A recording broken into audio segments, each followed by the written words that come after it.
पुनः भेद विज्ञान की महिमा बतलाते हैं। संवर के प्रकरण में भेद विज्ञान ये सर्वप्रथम कर्म है, सबसे पहला कर्तव्य। भेद विज्ञान से संवर होता है। कैसे होता है? भेद विज्ञान से शुद्धात्मा की उपलब्धि होती है। शुद्धात्मा की उपलब्धि से रागद्वेष मोह का अभाव होता है। रागद्वेष मोह के अभाव से सम्यक दर्शन ज्ञान चारित्र का जन्म होता है। इसका नाम संवर है।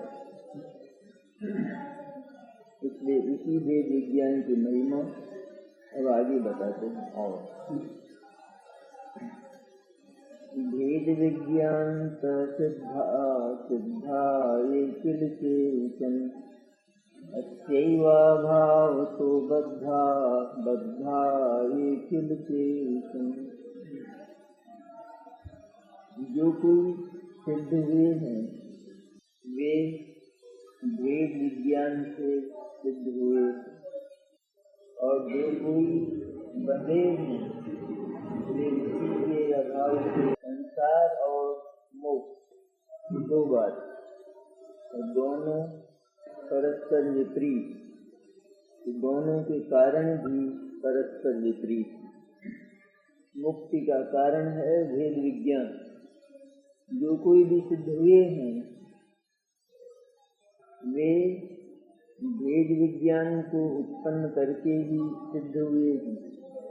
इसका अर्थ यह हुआ कि भेद विज्ञान के अभाव में कोई भी कितना ही आगम ज्ञान, तत्वार्थ श्रद्धान और संयम भाव करे, लेकिन उसे सिद्धि नहीं होती, उसे मुक्ति नहीं मिलती।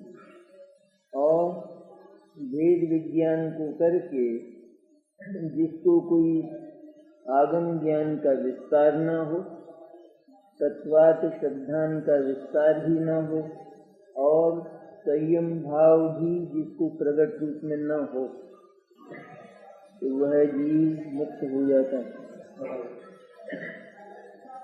इतना महत्व भेद विज्ञान का है। इसलिए जो कोई सिद्ध हुए हैं वे भेद विज्ञान से हुए हैं। सिद्धि के लिए, मुक्ति के लिए भेद विज्ञान ये सबसे पहली शर्त, सबसे पहली कंडीशन है। और सब कुछ बाद में करे, लेकिन सबसे पहले भेद विज्ञान में शुद्धात्मा का महत्व लाकर उसका अनुभव करे, तो वह भी नियम से मुक्त होगा, सिद्ध होगा। और इसके अभाव में जितना कुछ करे वह सबका सब अत्यंत निष्फल होगा।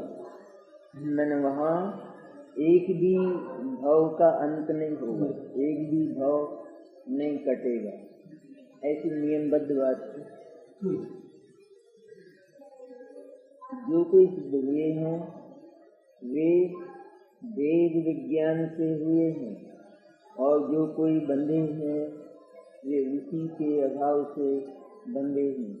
भेद विज्ञान केवल ज्ञान में परिणत होकर आत्मा को मुक्त कर देता है, ऐसा नियम है। कोई भी जगत में कोई भी आदमी विद्वान बनता हो तो उसके लिए यह आवश्यक है कि वह वर्णमाला जाने। वर्णमाला को जाने बिना तो कोई भी माना विद्वत्ता का तो अवकाश ही नहीं है। ये वर्णमाला के अभाव में विद्वान बन जाएगा। उसको जाने बिना, उसको समझे बिना। इसी तरह एक तरह का धरातल है भेद विज्ञान, मुक्ति का धरातल है। ये मुक्ति का मूल है। ये यहाँ से मुक्ति का प्रारंभ होता है और कैवल्य होने पर मुक्ति पूरी हो जाती है। अनादिकाल से लेकर, ये भावार्थ, अनादिकाल से लेकर जब तक जीव को भेद विज्ञान नहीं है तब तक वह कर्म से बंधता ही रहता है, संसार में परिभ्रमण ही करता रहता है। अनादिकाल से ही जीव को भेद विज्ञान तो नहीं है। नहीं है तो क्या हुआ? तब तक वह कर्म से बंधता ही रहता है और संसार में परिभ्रमण ही करता रहता है।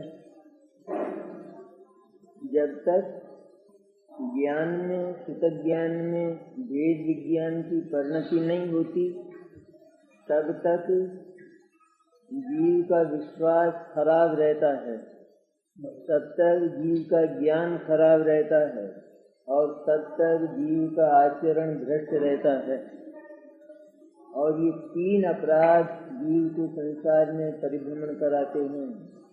जीव का विश्वास भ्रष्ट रहता है। कब?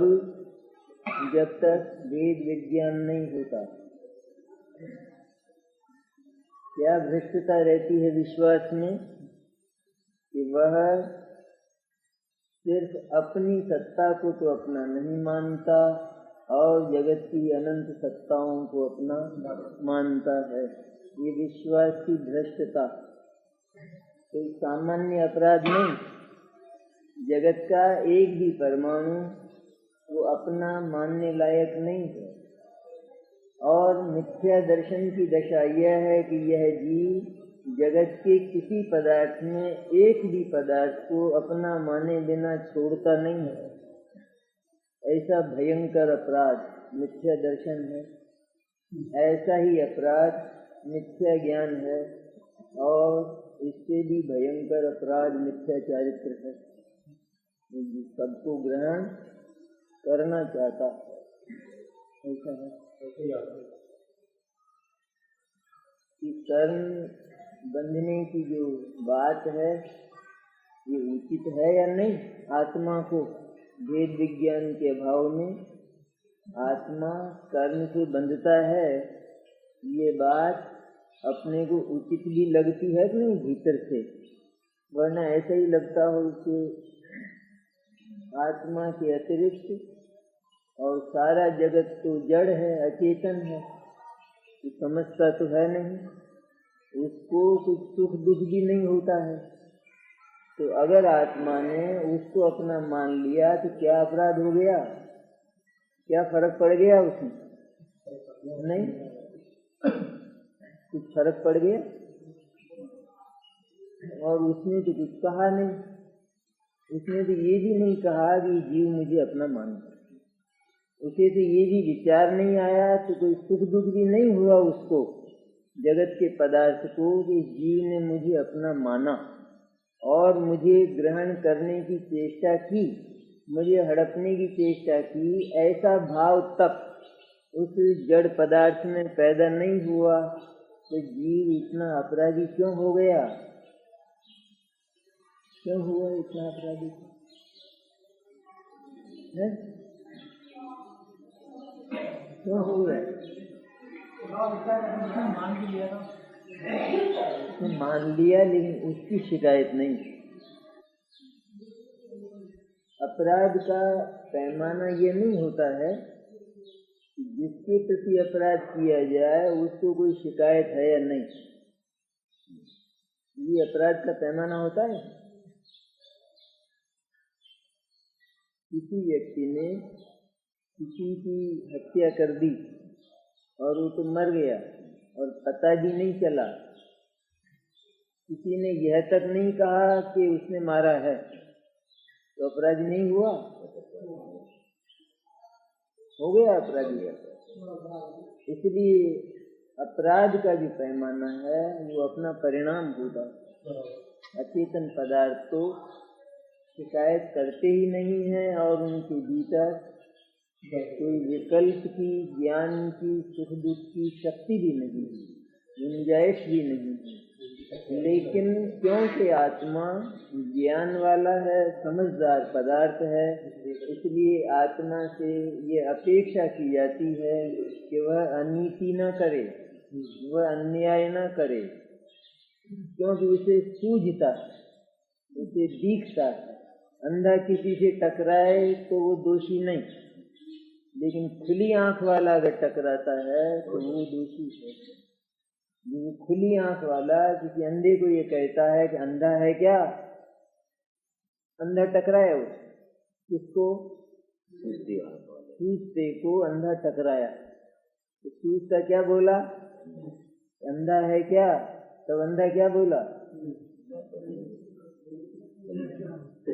तू अंधा है क्या, मैं तो अंधा हूँ,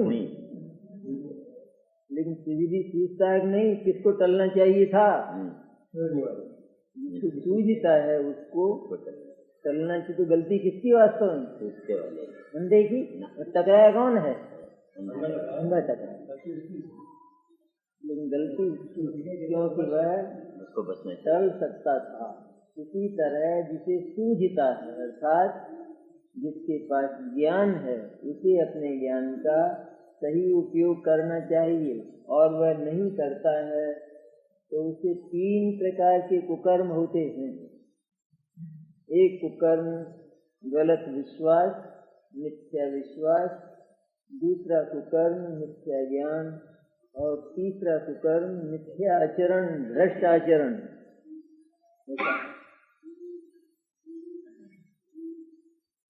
वेद विज्ञान के अभाव में जितना कुछ शुभाचरण होता है वो भ्रष्ट आचरण है।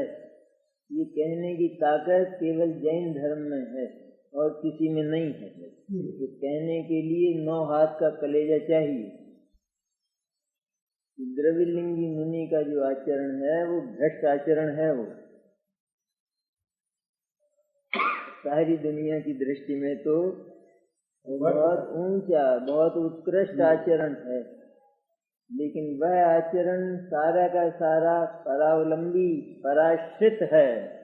उस आचरण में ग्रहण और त्याग की ही निरंतर चेष्टाएं प्रवर्तित होती हैं, इसलिए वह भ्रष्ट आचरण है और वो बंधता है, वो भी बंधता है, टूटता नहीं है। कर्म क्षय नहीं होता है, कर्म बंधते ही बंधते हैं, क्षय नहीं होता।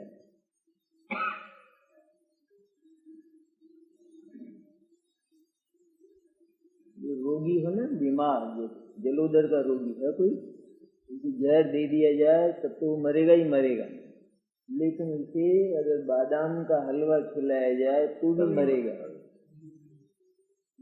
वो हलवा भी उसे गुण नहीं करेगा। पाप से तो जीव मरता है ही, क्योंकि उसे मिथ्या दर्शन का जलोदर है, और वो इससे भी मरता है पुण्य से। दोनों में मौत है। अनादिकाल से लेकर जब तक जीव को भेद विज्ञान नहीं है, तब तक वह कर्म से बंधता ही रहता है, संसार में परिभ्रमण ही करता रहता है। औचित्य है ना इसमें।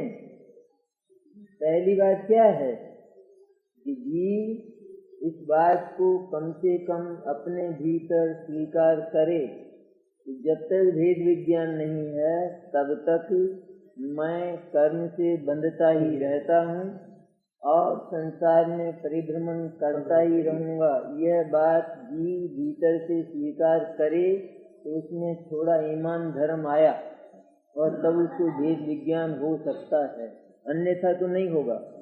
वो इससे इनकार की, इसमें क्या है, इसमें संसार परिभ्रमण का क्या काम है। अगर इतना सा कर लिया, बल्कि मैंने तो दया की थी, दया में संसार परिभ्रमण का क्या काम है। तो जीव को भीतर से ही जिनवाणी उचित नहीं लगे तो भेद विज्ञान करेगा क्यों, मूर्ख है क्या वो जो भेद विज्ञान करेगा। नहीं, उसको उचित लगे ये बात, निश्चित ही भेद विज्ञान के अभाव में मैंने परिभ्रमण किया है, और यदि इस जीवन में भी यह अनमोल उपलब्धि नहीं होती है तो संसार परिभ्रमण का अंत नहीं होगा। ये भीतर से ये बात लगेगी। ये तो अज्ञान दशा की बात है। और जिस जीव को भेद विज्ञान होता है वह कर्मों से अवश्य छूट जाता है, मोक्ष को प्राप्त कर ही लेता है। जिस जीव को भेद विज्ञान होता है, दो प्रकार के विज्ञान है। एक तो नया विज्ञान जिसका नाम भौतिक विज्ञान है, और एक ये जैन धर्म का अनादि विज्ञान है जिसका नाम है भेद विज्ञान। है साइंस, जैन धर्म में साइंस है कि नहीं? ये विज्ञान नया ही चला है। विज्ञान शब्द लोगों को नया लगता है, और ये कब से है? ये 2000 वर्ष से लिपिबद्ध तो 2000 वर्ष से है, लेकिन ये अनादि का। कौन सी साइंस है जैन धर्म में? भेद साइंस है। भेद की जो साइंस है उससे जीव मुक्त होता है, सिद्ध हो जाता है। और जो आज का नया विज्ञान भौतिक विज्ञान है उससे जीव बंधता है, उससे मुक्ति दूर जाती है, क्योंकि वहाँ आत्मा ही नहीं है। मोक्ष कैसे हो? राजी है आत्मा में दूर करना चाहे उसको भौतिक विज्ञान से। भौतिक विज्ञान से राजी आत्मा है, आत्मा में है, और शरीर को सही, लेकिन भौतिक विज्ञान भी स्वीकार ही नहीं करता कि आत्मा है। तब दुख दर्द दूर करने की बात काफी दूर चली जाती है, असंभव हो जाती है। जिस जीव को भेद विज्ञान होता है, जिस जीव को ये भेद की साइंस होती है, ये परिज्ञान होता है, वह कर्मों से अवश्य छूट जाता है, मोक्ष को प्राप्त कर ही लेता है। जैन साहित्य को कोई पढ़े तो उसको पता चले कि यहाँ बहुत पुराना विज्ञान है। ये तो 200 वर्ष से नया चला है। ये कितना इसकी जिंदगी इतनी है, कितना पुराना है? 200 वर्ष पुराना। और कितना पुराना है? और ये विज्ञान कितना है? यहाँ भी विज्ञान है धर्म में। इसलिए कर्म बंध का, संसार का मूल वेद विज्ञान का अभाव ही है।